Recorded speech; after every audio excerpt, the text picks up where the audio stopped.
felon. I'm still on probation. I'm a known felon. Okay. And we're not supposed to be within a certain feet of each other. No, that's not true. We're not supposed to be hanging out together, in places together. We're not supposed to be riding in vehicles together, that kind of thing. Now, you can call the police if you want to. I mean, it don't matter to me. I haven't done anything wrong. You don't have to do nothing wrong. No, I'm not. With me being still on probation and me being a felon and you being on probation and you being a felon, you're not supposed to be out here next to me. I could be right here. There's people that live next to each other that are felons every day. There's not a crime in there. So if you want to call the police, go ahead and call them. And they'll tell you that just the same. I'm not doing anything wrong, and neither are you. So. Do you really think this is wise, Jeff? Huh? Under the circumstances, do you really think this is wise, Jeff? Dude, my brother was dead. And y'all took advantage of me while I was still in the grieving process.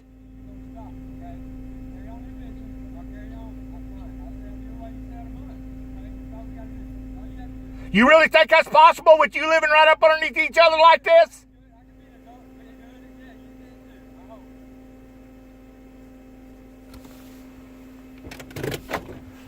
You can hope in one hand and poo-poo in the other and see which one fills up the quickest too, right? Right?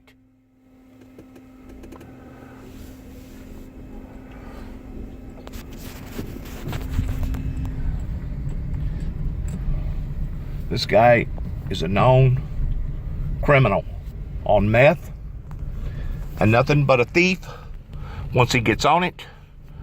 And this is just an opportunity for him to come out here and finish me off towards everything that I have in sight. His father don't want to have nothing to do with him, or his stepfather. People have branched off from this guy because of his activities with drugs and his theftery. And I'm just supposed to sit back and smile about it and say, okay, come on in.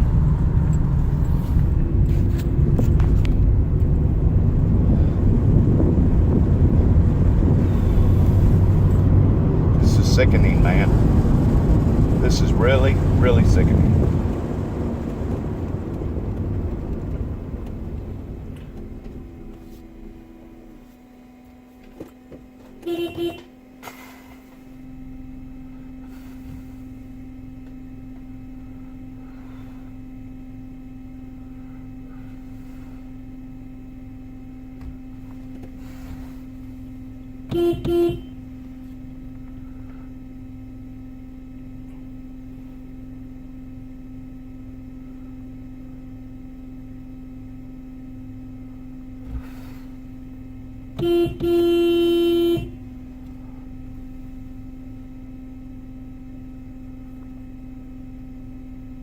Kids just got through slamming the door in my face.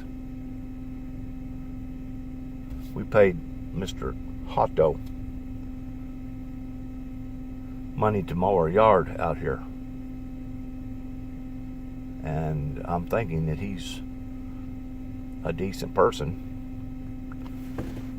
But from the looks of things, towards me out here honking the horn and can't even get the neighbor to even open up the crack of the door. To even open up the door to see what I'm talking about or what I need, even though it was David and I that was watching this guy's home after he purchased it, even though he didn't live in it for over a year and a half.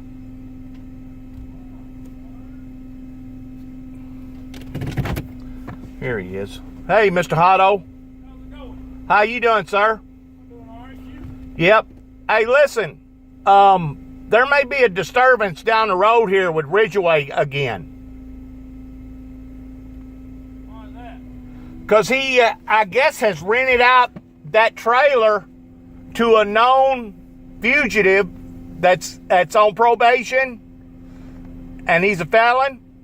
Who is it? It's the same guy that basically, whenever I was in my grieving stage, whenever David died, it's the same guy that I let stay down there for about 2 or 3 weeks that basically ripped us off with everything that we had.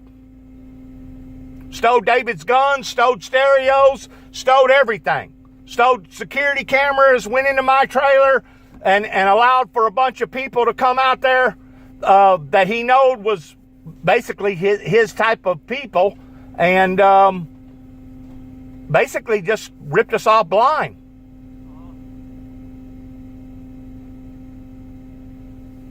And I'm under the influence of understanding the law properly, that two people that's on probation, that's got felonies against them, aren't supposed to be together. In other words, they're creating a formula down there that's going to be just a disaster, especially due to Well, there's 2 of them living down there now? there's a man and 3 children.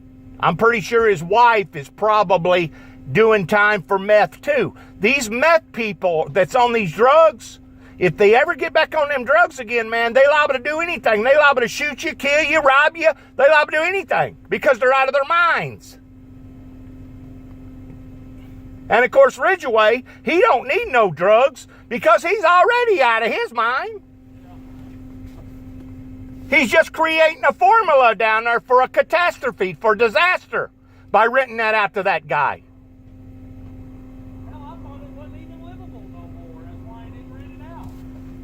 You would think that, but people that's done already at their end of their rope, you know, whenever you can't go nowhere else. I didn't realize that this was a refuge for drug dealers down here until I moved back here 4 years ago. And it is. It is. These people are either on drugs or have been on drugs. Something's wrong with them to the point that they think and they respond and they do like they do. I've never been on hardcore drugs. And don't aim to get on no hardcore drugs. But I'm just telling you, I'm warning you ahead of time, as you being a decent neighbor, that there's probably going to be problems down there, and that's the reason why that he's renting it out to that guy, so that there will be problems. Have a happy Thanksgiving. For what it's worth. I get no peace. I get no harmony and no peace where I've been living all my life since 1967. And it's wrong. It's wrong. See you later, Jimmy. Good day.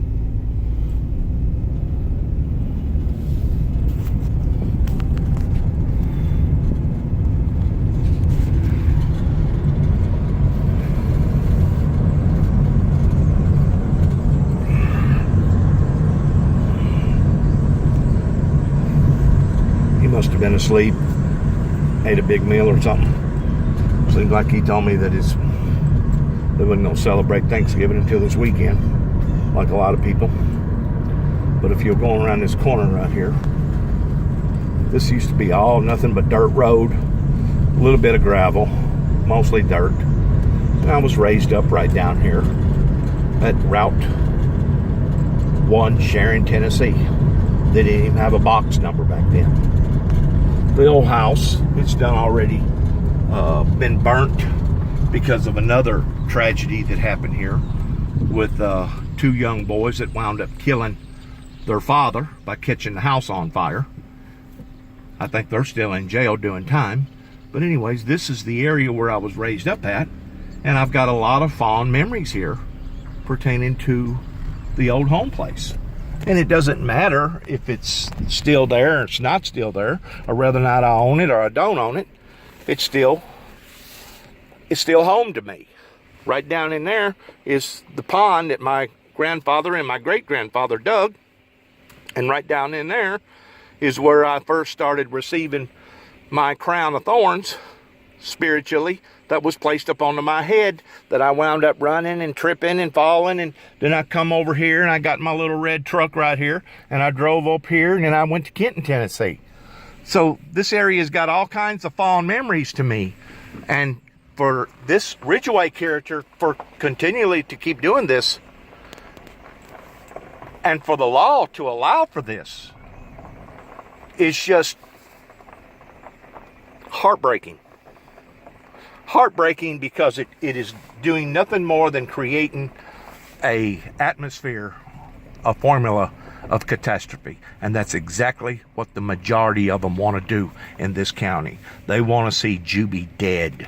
They want to see the ministry completely finished off, the Windmill Ministries missions. They want to see it completely out of sight, out of mind, non-existence. They don't want to support this ideology, even though it has helped to bring peace, wide world peace throughout the nations. They don't want to have nothing to do with it because they're a bunch of phony balonies out here. They're a bunch of hypocrites. They're a bunch of people full of hypocrisy. And it even grows deeper than that, to the point of them actually being satanic. In other words, there's an occult right down the road called the Wiccans. And I'll drive by there real quick to show you that piece of property that has moved into this area, that has basically taken over Beach Ridge number 7. They have taken this whole area over of nothing but witches and warlocks, and the church community has allowed it. They have sat back and, I guess, patronized it would be the right word. Look at all this junk. Look at all this stuff. And this house right here used to be a beautiful, beautiful home that was in Homes and Gardens. Used to be a white bridge over this pond right here where a bunch of baptisms and stuff occurred right there. These people have come in here and they have contaminated this whole area with their occult belief, to the point that now whenever I come back for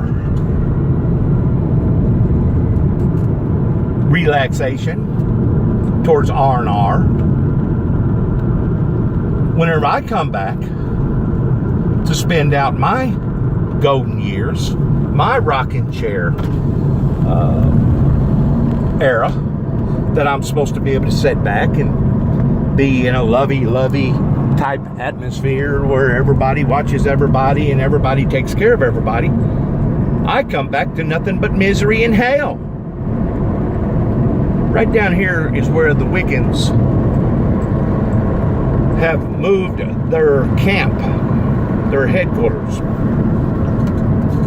And they're all over America. They have moved in. And if it's not the Wiccans, it's the ancient ones, or other types of occults, or groups that is not even close of being Christian. They have invaded and contaminated this whole country with their ideology and their practices of how that they live. They have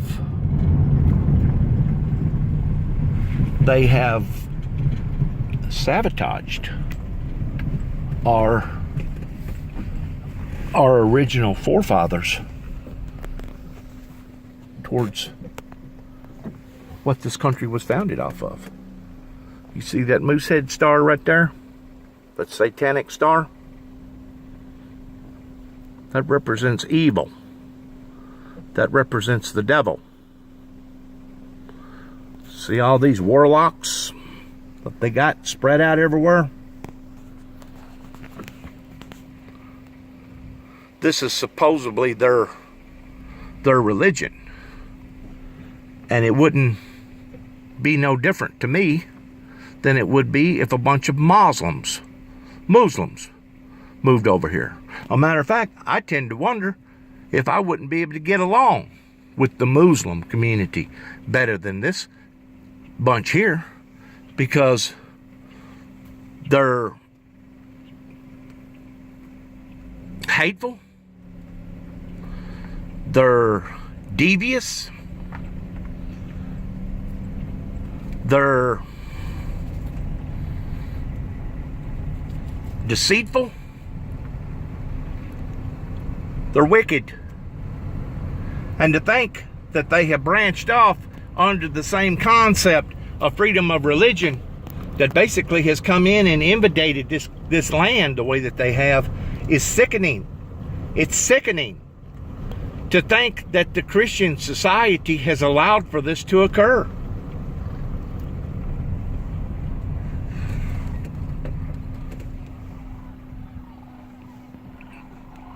This used to be a beautiful place to be down here.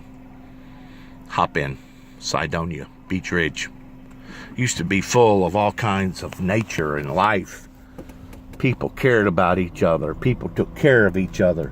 People wasn't backbiting and trying to harm and hurt each other. People wasn't trying to be spiteful and cause chaos like these people have done since I've been back here now for 4 years.